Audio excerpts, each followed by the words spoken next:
me ha interesado saber por qué tenemos tanta tendencia a mantenernos, digamos, inactivos. O sea, por qué nos gusta tanto la inactividad, la pasividad.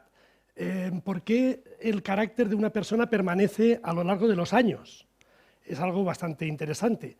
¿Qué es lo que hace que una sociedad se estabilice y se construya sobre los miembros de la misma? Entonces, reflexionando sobre todo esto, sobre el caos, el prestigio y el equilibrio social, lo difícil es poder encontrar alguna relación entre estas tres palabras, ¿no? Hay ahí en la fotografía un dibujo que me está hablando, que me dice que ha aterrizado en la Tierra con su artefacto para estar en busca de vida inteligente. Lo de vida inteligente primero habría que definirlo. ¿Qué sería la inteligencia? La inteligencia es una capacidad para poder elegir aquellas cosas que son las más apropiadas. Pero ¿cómo podemos saber cuáles son las cosas más apropiadas? ¿Qué es lo que más nos interesa? La manera de saberlo, naturalmente, tiene que pasar por entender el ambiente en el que estamos, el universo en el que vivimos. Vivimos en un mundo realmente complejo. Nosotros, como seres humanos, formamos parte de ese mundo. Pero ese mundo es también, nosotros los seres humanos somos seres biológicos, somos seres vivos. ¿Y en qué consiste ser un ser vivo?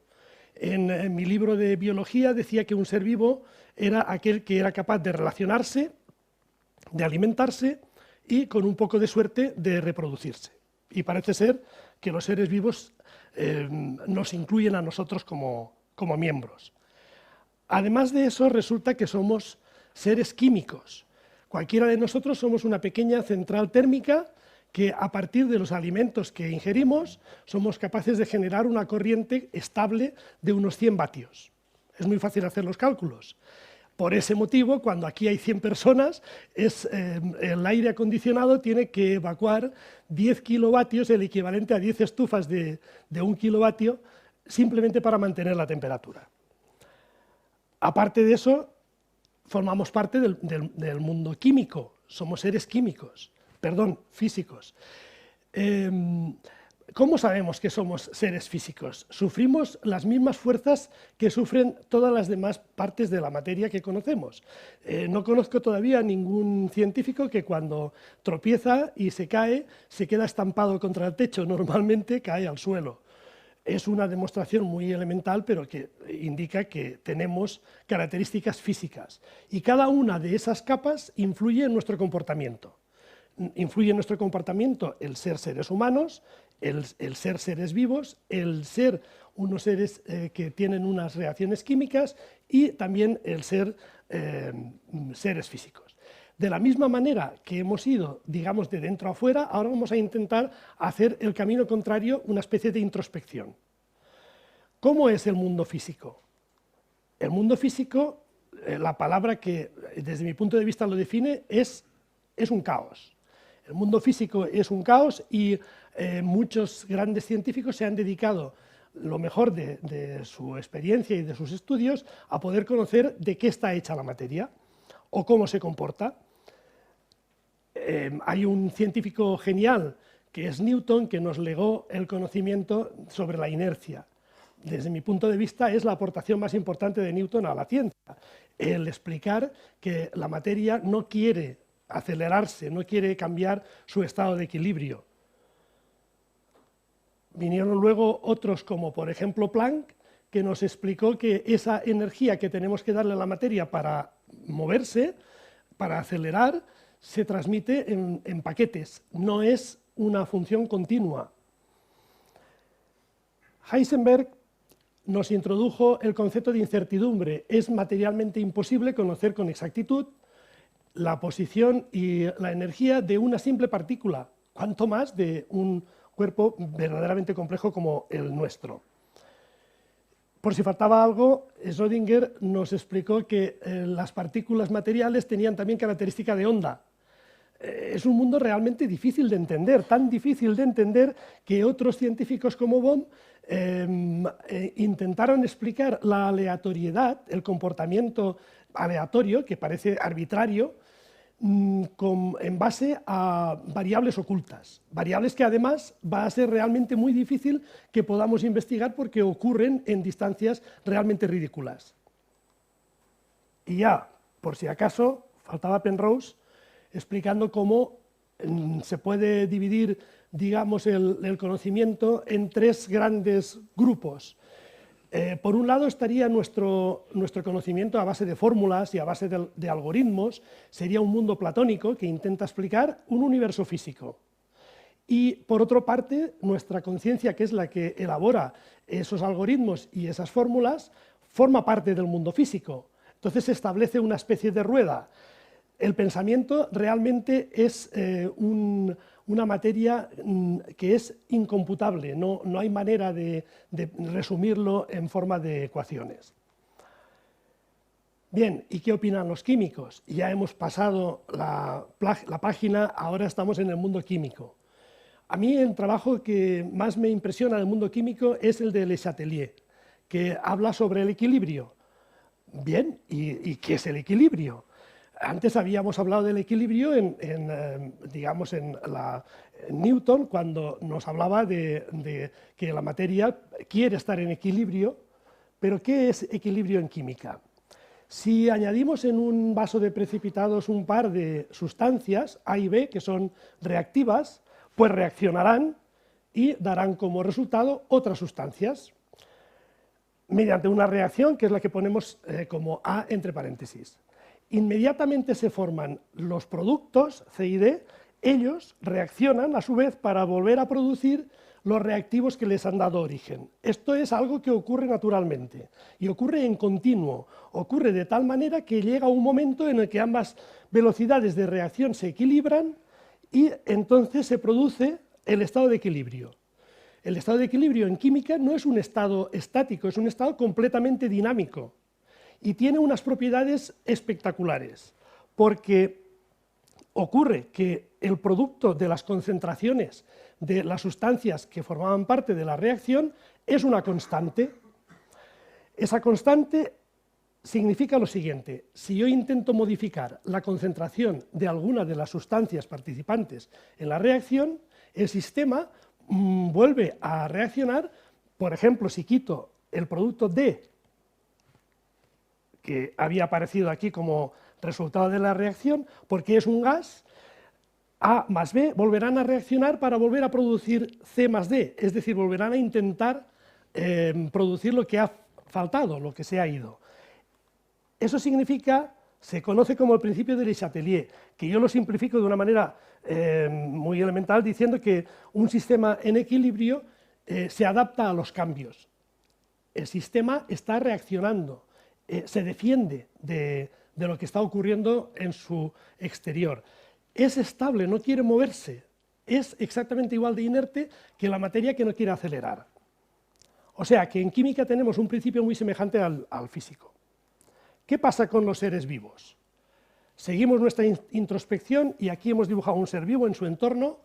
Este ser vivo está recibiendo alimentos y produce desechos, y además tiene otras interacciones que son estímulos que recibe del exterior y a su vez produce señales. Llega a un momento en el que se estabiliza porque en su interior hay un equilibrio. Es un equilibrio básicamente químico. La A, que está puesta a propósito, representa el anabolismo y la C representa el catabolismo. En conjunto es el metabolismo. Es decir, que este ser vivo, que ha salido incluso, yo diría, bastante apetitoso, parece una croqueta, ¿verdad? Tiene un aspecto así como comestible, se comporta también como se comportaba el vaso de precipitados de la reacción química. De tal forma que si hay algo que intenta cambiar su estado, una amenaza, reacciona. ¿De qué manera reacciona? Normalmente reacciona de una de estas dos maneras, o escondiéndose, o sea, apartándose de la amenaza, o contraatacando. Y cuando consigue tener éxito, entonces recibe una sensación de agrado, que podemos simplificar con la palabra placer, recibe un placer, un agrado. El placer, entonces, es una medida de la estabilidad que consigue este ser vivo con su reacción a una agresión del medio. diríamos que esto sería la base de una moral individual que afecta a todos los seres vivos, y esta moral individual es una moral egoísta, pretende salvarse a sí mismo. ¿Qué pasa ahora con los seres humanos? Los seres humanos pertenecen a varios grupos, a múltiples grupos, y también establecen una serie de relaciones con el grupo. La más elemental es el ser humano proporciona un trabajo al grupo, fruto de su esfuerzo, y recibe un salario. También recibe una educación, algo muy importante, y transmite algo que yo llamo reproducción cultural, que es todos sus conocimientos los transmite a la siguiente generación. Ya podéis imaginar que aquí se establecerá otro equilibrio, pero vamos a esperar un momento. Este equilibrio no será en el interior del ser humano, será del ser humano con el grupo. Es un equilibrio que trasciende el ser humano. Cuando este ser humano tiene una acción realmente notable, algo que definimos como altruismo, incluso poniendo en peligro su vida, recibe un gran premio del grupo que se llama prestigio.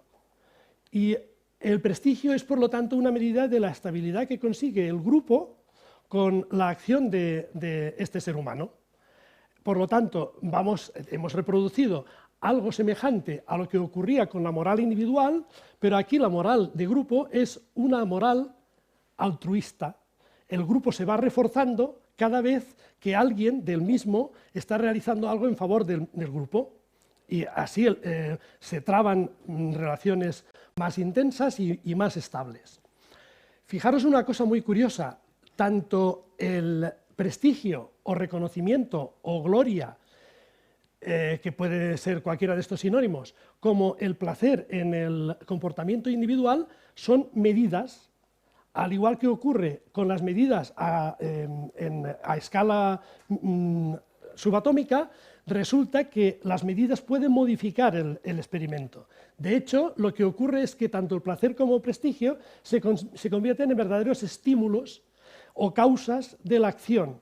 Ya no son las medidas, sino que las personas vamos detrás de conseguir una situación más placentera y de conseguir un mayor reconocimiento. Es tan poderoso el prestigio que yo he estado próximo a conseguir el premio Nobel.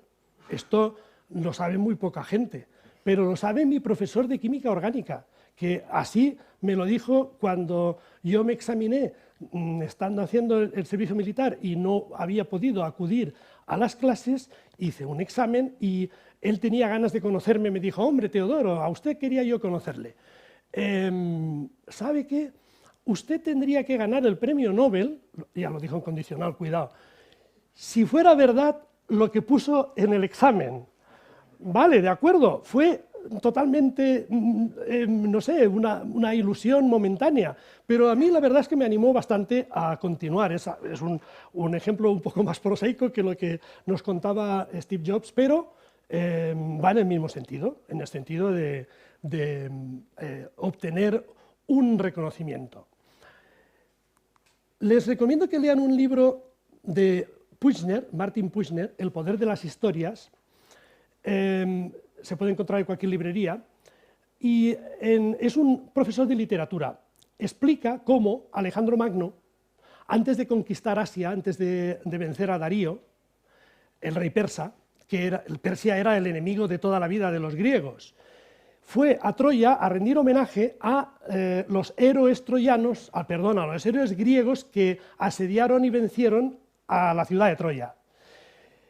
El libro que le orientó a hacer esto era la Ilíada, el poema de la Ilíada. El libro se lo regaló a Aristóteles, que era su maestro, y junto con una daga y una caja que le arrebató a Darío, eran los tres objetos, la Ilíada, la caja y la daga, los tres objetos que él siempre llevaba consigo en sus hazañas.